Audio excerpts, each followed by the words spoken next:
Welcome back to the Back in the Gap podcast. My name is Joey, joined by my co-host Ware and Josh.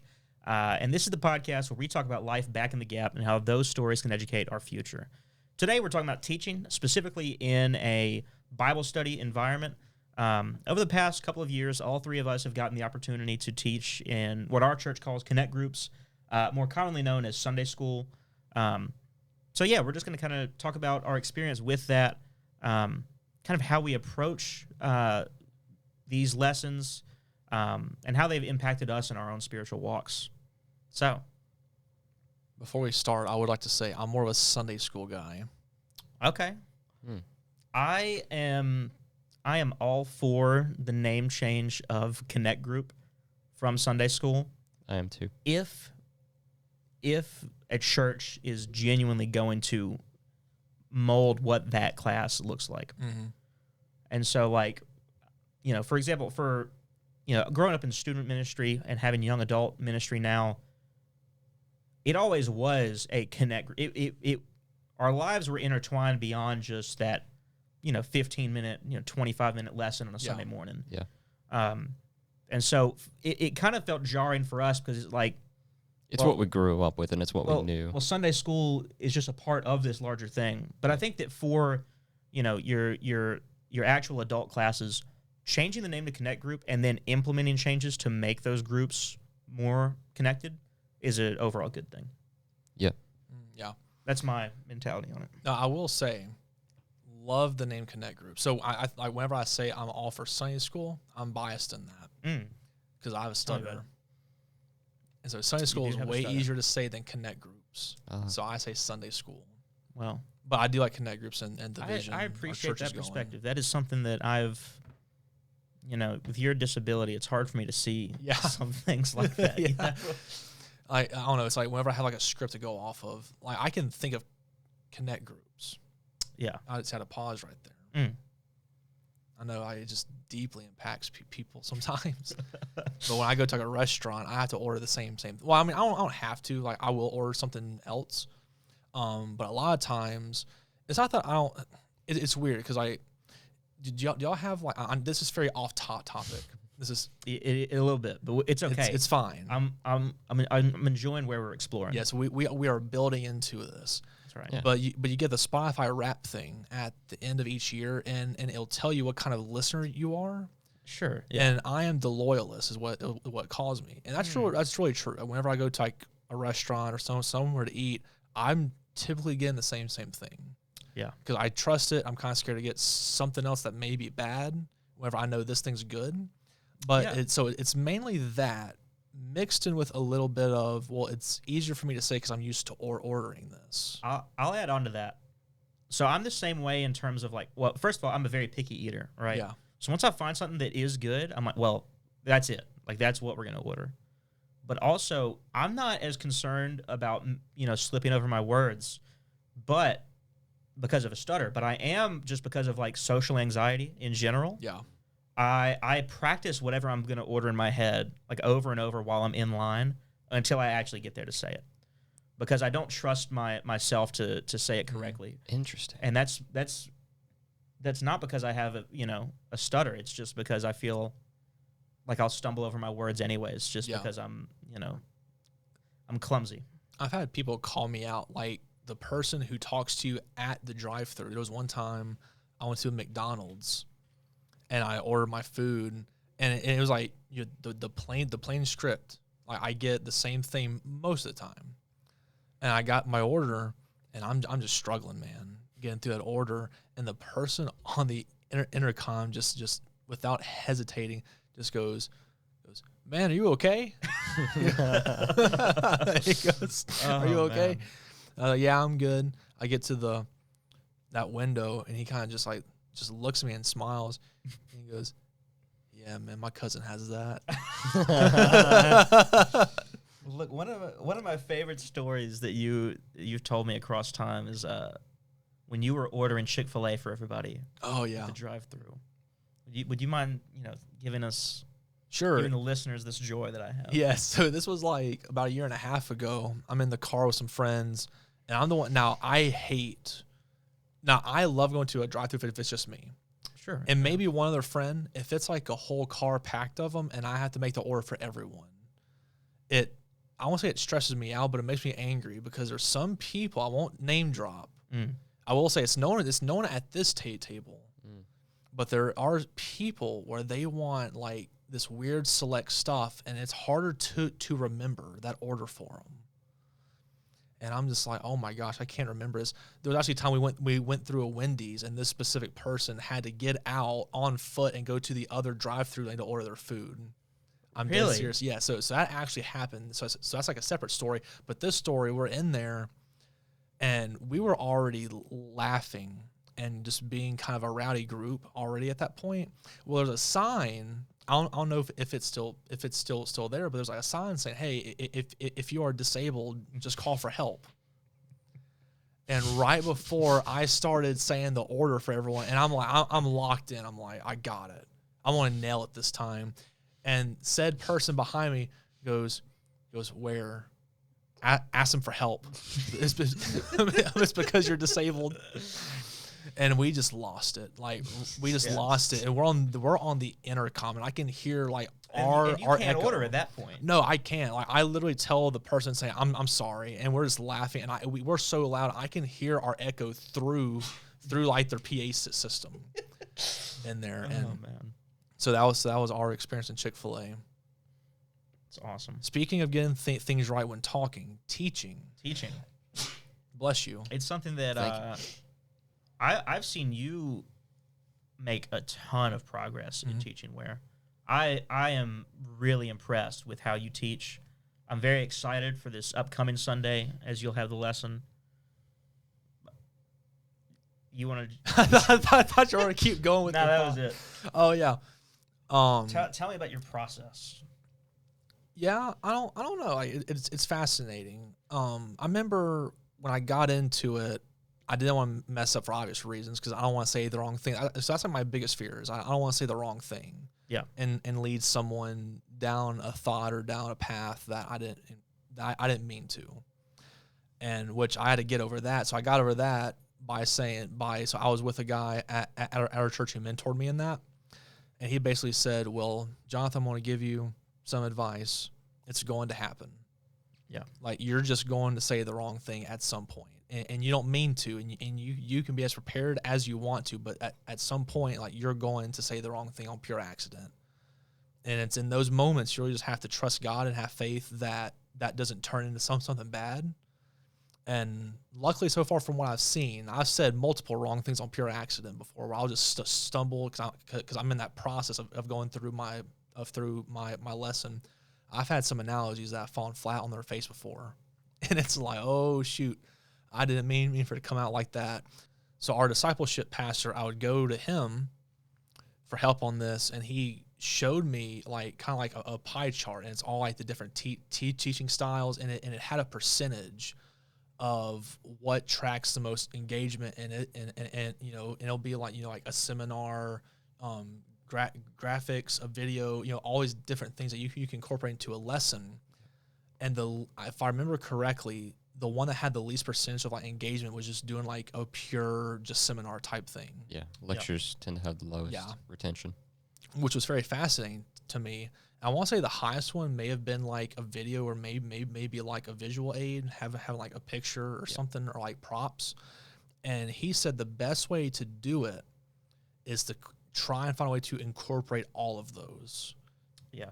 And I found that just very fascinating because then I thought back of how he would teach, and he did a great job of figuring out a way to kind of incorporate a lot of stuff. Where now it's hard to do all of those, but I could say at least for every lesson, you know, if it wasn't like a visual aid, we're watching like a video. If it's not a video, we're doing like a prop, you know. Yeah. And there's of course, you know, like, you know, the lectures, and it's also I think sharing stories was one. And so going to my process, that's a lot of what I do now. That's kind of my style. Is I love to share stories about my personal life. And so I try to incorporate whenever I'm looking over a lesson and how it relates to me, and also how it can relate to the entire class. I think about, you know, I do really think God's kind of gift me with that ability to like remember stories and like remember life events, not just for like me, but things I've just seen. Yeah. And so I'll try and incorporate that if I can, because there's times I'll be doing like a lesson and I'll think, oh man, like this story that this person shared, this story that I remember seeing from like five years ago, you know, and I'll incorporate that.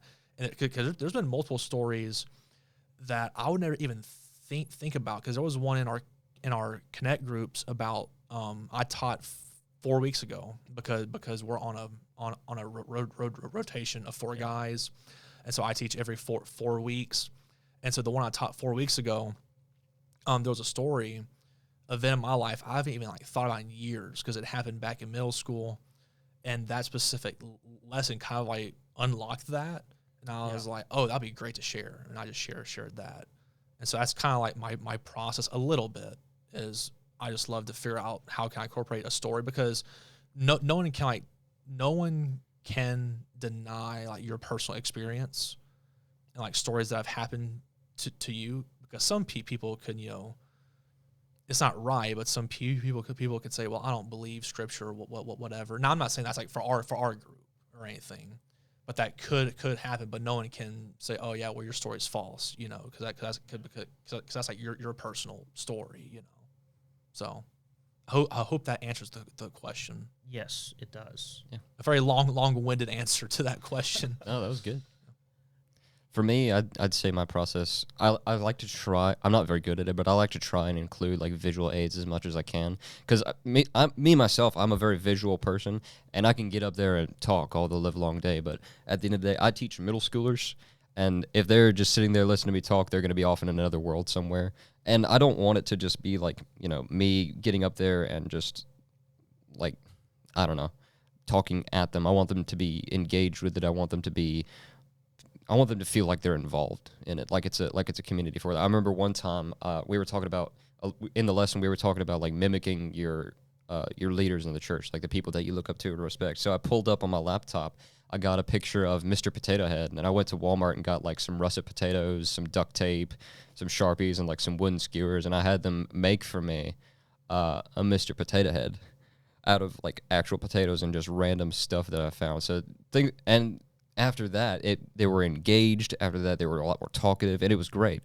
So just things like that are stuff that I like to do. But whenever I find the passage of scripture that I'd like to draw from, like right now, I'm working on a sermon on, I think it's living by faith. It's in Hebrews chapter 10. We mentioned that passage. I think it was last week that we talked about it. So yeah. But I usually try to draw out that passage and find what it is, like the one specific topic that I want to discuss, the one specific thing that I want to get out of the overarching lesson. Because like you could take a passage of scripture and talk about 5, 10, 15 different things just because it's so packed in there. And it's great that you can do that. And that's why scripture is so useful, because it can be applied across so many different ways, you know. But I try to figure out the one thing that I want to focus on and just spread out across that. Usually I try to like break it up into 3 different sections. Read a passage of scripture, ask some questions if it's like a Sunday school type thing, but I try to keep it as like engaging as possible, if that makes sense. Yeah. Because like you were talking about earlier, finding your specific style, that's just the kind of person that I am. Mm-hmm. I don't like just getting up in front of people and just reading off a script that I have. I like to talk with people. I like to have them answer my questions. I like to play a game, because at the end of the day, I want it to be an enjoyable thing for them. It's important to learn and take the scriptures in the full sincerity and in the full respect that it deserves. But I think it's important to have fun with it too. Yeah. I think it's important to enjoy what you're getting out of the scripture. I think it's important to find joy in learning from God's teaching and learning what God has for you in your life.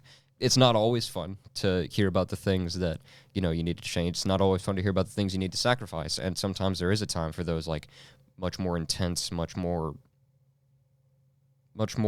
important, I don't want to say important, but much more like respectful and just quiet times to learn. But for the most part, I try to keep it fun and engaging with them. And that's just the style that I've discovered, is just trying to be engaged and interactive with them. Yeah.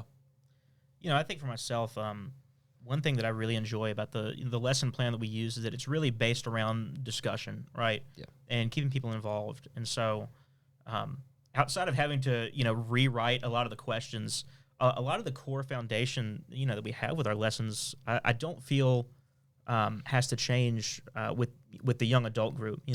Sometimes with different groups it depends. But one thing that I've always appreciated across time, and I've tried to incorporate more and more of my lessons, are pulling context that is not immediately apparent, right? Yeah.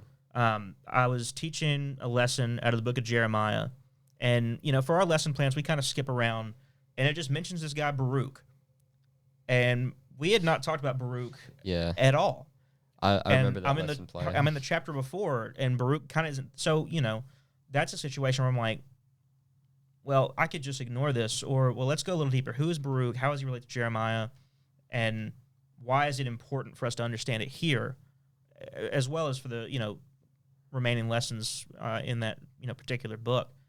And so for stuff like that, I think that sometimes you do have to step into a little bit of, that's where kind of the lecture seminar thing comes in, because you do have to give this explanation, this further context. But then once you've given the context, I think that the discussion becomes a lot more open, and people are much more willing to engage once they know, what they're actually reading. Yeah. I also want to say this. You said how much you've seen me improve. The same goes for you. I appreciate that. Yeah. I think because we both started at the same time, right?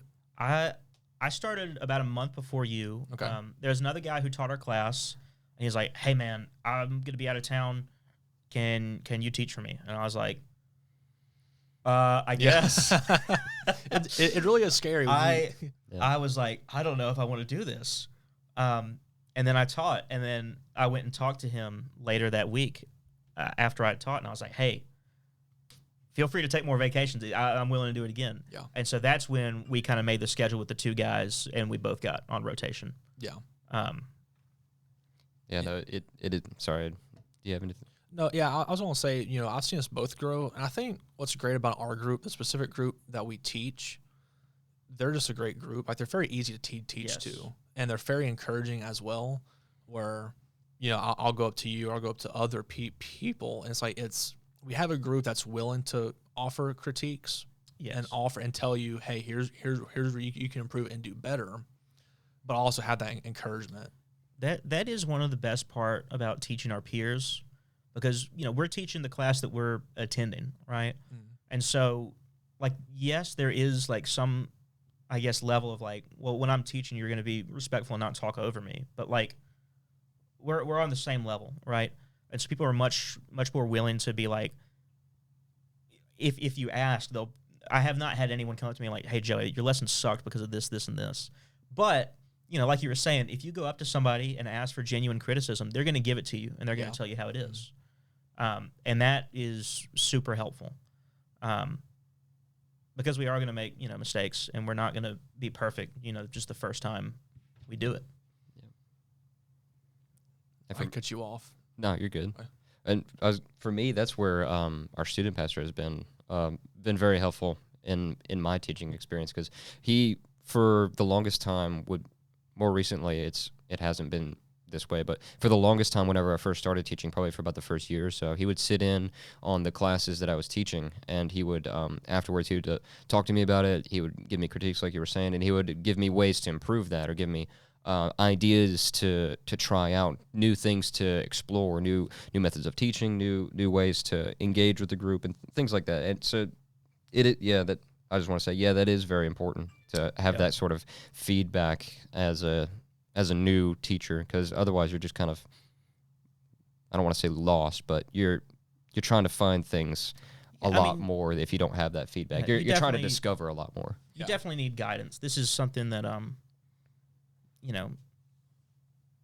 well, we can go ahead and jump into our verse for today.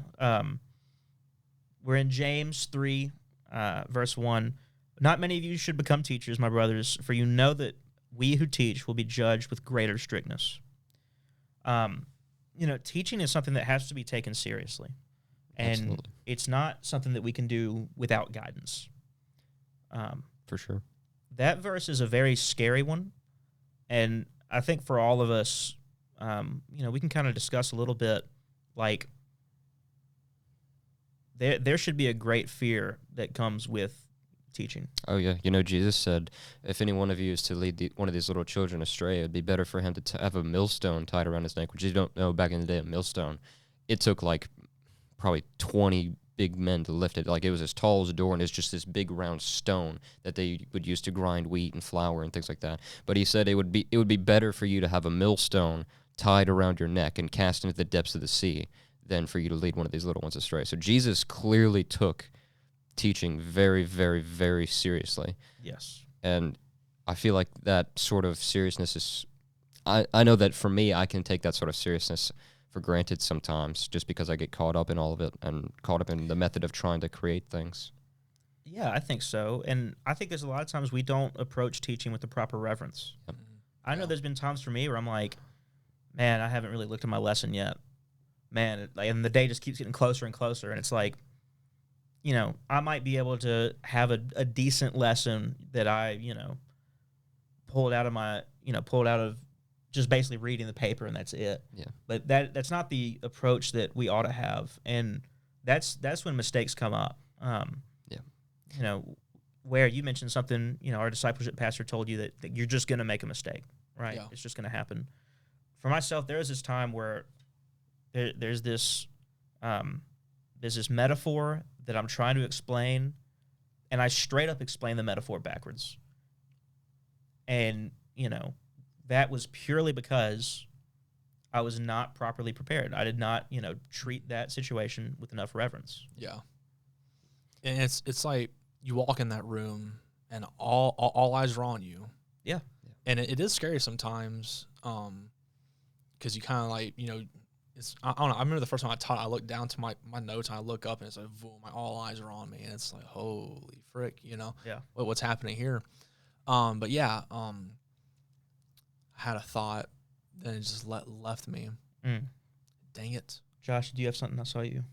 Well, I was just going to say, in terms of like being prepared and making sure you're taking the proper reverence to your teaching, the biggest thing that I've tried to implement that leaders have told me to implement is spending enormous amounts of time in prayer for your lesson. Like I would say that praying over your lesson and praying over your teaching is more important than actually writing the lesson itself and coming up with the lesson. Because at the end of the day, it's not you that is supposed to be teaching. It's the Spirit of God that is supposed to be flowing from you and leading those other students. So it's important to have like good structure and good creative flow throughout your lesson. But at the end of the day, if you don't consult the Spirit of God, if you don't consult the will of God, and you just try to wing it on your own and do it on your own power, it's going to fall flat every single time. And that's something that I've had to work on a lot because, as I've mentioned before on this podcast, I like to think of myself as a very independent person, and I like to try to be independent.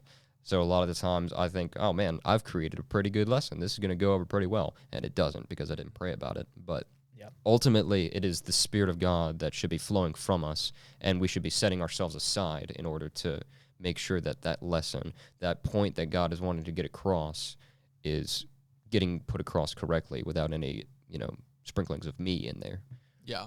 And I like what both of y'all said because it's like, it goes beyond more than just we should be prepared to say what's right and what's truth, but it also goes into like our personal time where we're like you talked about like how are we allocating is that the right term? Allocating.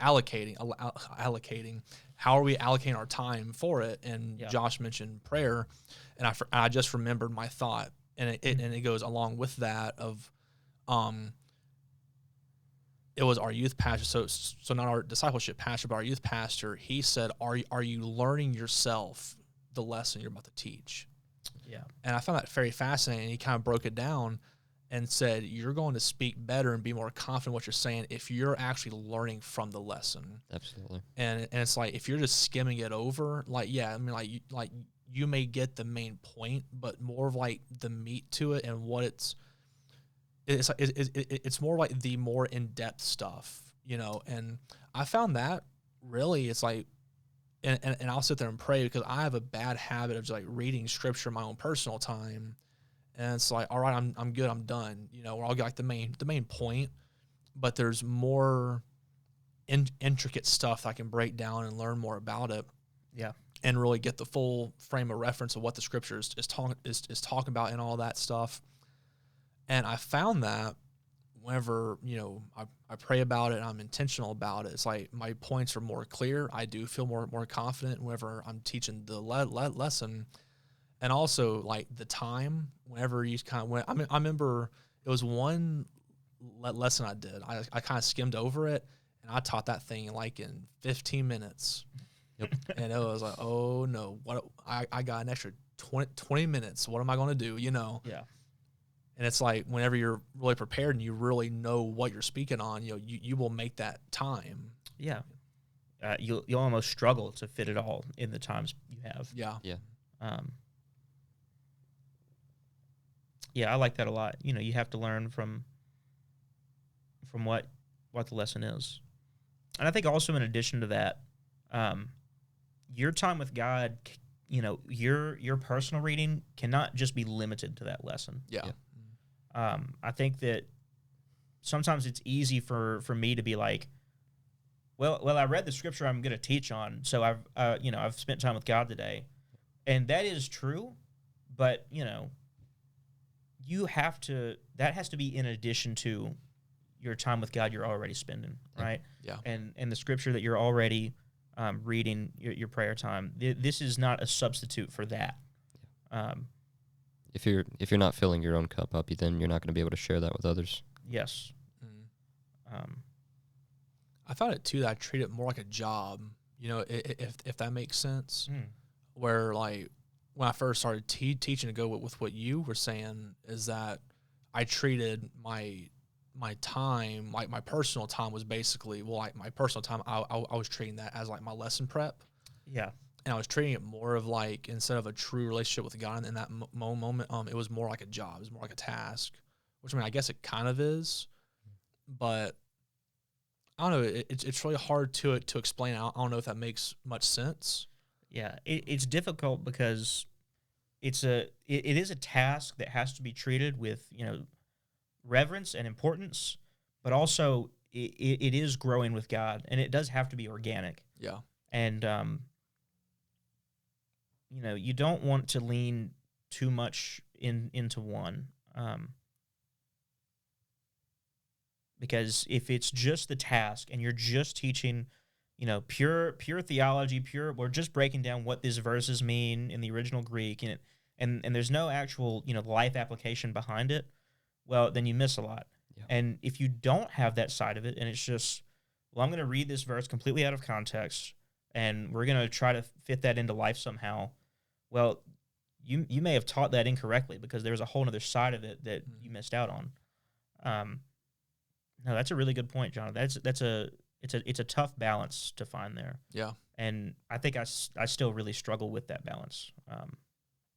Yeah. For me, that sort of balance has improved over time, and the more that I have taught, because I've been teaching, I'm pretty sure it's coming up on either 2 years or a year and a half that I've been doing it. But across time, the more that I've done it, the stronger that sort of feeling has become, that it's more than just like a task that I have to complete. Because at first, when I first started doing it, I was terrified and I was terrible at it because I'm not a person who naturally gets up in front of people. If I had a say in the matter, which I technically do, but like if it was up to me, I would just be the person who sat off in a corner and just listened the whole time and did nothing. I'd probably help out with stuff behind the scenes where nobody could see me, so that I could say, "Oh, I'm being helpful and I'm giving," but I would do something to where no one could see me, because that's just the type of person that I am. But the more that I did it, the more that I got up in front of a room full of like 15, 20 middle schoolers and taught a lesson, the more comfortable it becomes over time, and the more you start to enjoy it, the more you start to become to love it. When I first started out, it was something that I dreaded. It was something that I feared failure in, but now I look forward to it every single week because I'm so excited that I get to invest in the lives of young students. I'm so excited that I get to change who they are, that I get to have a impact on the type of person that they will become, who the men and women of God that they will become. And I want to help them improve in that. I want to help them grow in that. I want them to have the things that I didn't have whenever I was in middle school. And staying consistent in teaching across time builds that up stronger and stronger and stronger. And staying involved in different teaching roles makes that stronger and stronger and stronger, because those different teaching roles will give you different insight into their lives. Like, we go to camp with them every summer. Aside from doing, the Sunday school or connect groups, you get to see them in that light. You get to go to a retreat with them. You see them in that light. You do a D Now with them. You see them in that light. And as the longer that time goes, the more you get to see the rewards that come from being a leader and being a teacher, because those rewards, they're not just rewards that you have here. They're rewards that last forever, because you're investing in lives that are going to be there in eternity. Yeah. You're investing in people that are going to be there in eternity. So that's the biggest shift that it's given me in that sort of perspective. Yeah, and I think one thing we can all agree on, the first time we ever taught was bad. Yeah. Yeah, it was terrible, because I tried to basically just do like a lesson exactly the way that our discipleship pastor would have done it. Like, because, I'm sure we've all sat through so many of his lessons in student ministry, because he used to be our student pastor. But I tried to structure it like exactly the way that he would have structured it, and it did not end up well. Yeah. Yeah. And I say that as encouragement too. Yes. Because it's like, if you're not used to something, if you never really had any experience, like the first time you do it, it's gonna be bad. Yeah. It just is. I mean, that's just life. That's right. Right. That's in all arenas. That's and any skill, anything you're trying to develop, your first attempt is going to be bad, but you're not going to get better until you do it. That's right. Whether you're trying to do podcast, whether you're trying to make YouTube videos, whether you're trying to teach a lesson, whether you're trying to, get into music creation, whatever you're trying to do, it's going to be bad. Oh, yeah. And you need to accept that. And when it comes to teaching, you still need to be reverent. That's not an excuse to not put in the work at first, but it's just a little comfort of... We're sorry, our viewers. Sorry to our video listeners. The camera has overheated. Point that I was getting at is your first attempt is going to be bad, and let that comfort you, not terrify you. Yeah.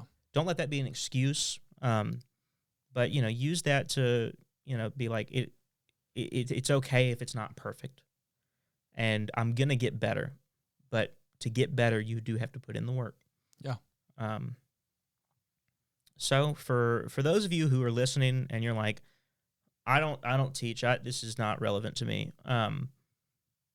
I do think that there are some things that you can still, get out of this, which is, what we've talked about with trusting in God within leadership, slowly building a style. Those things can apply to more than just teaching a Sunday school class. Yeah, and in some capacity, everybody's a teacher.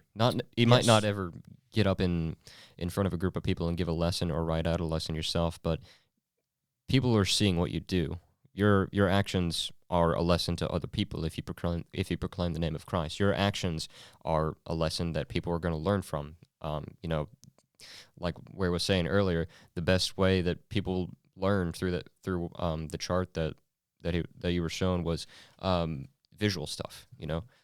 People see what you do, and they're going to learn from that. They're going to implement that. If they're impressed by that, they see this guy or this man or woman is following Christ, and they're doing what needs to be done. Maybe I can do that too. Maybe I don't have to give excuses for things.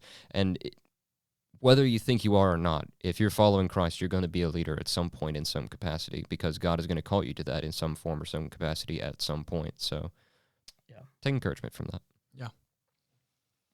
I think the more you teach too, you start to get appreciation for other styles too. Oh, yes. Because one style that I used to, I wouldn't say loathe, but I didn't have the respect for, was like games. No, I like a good game.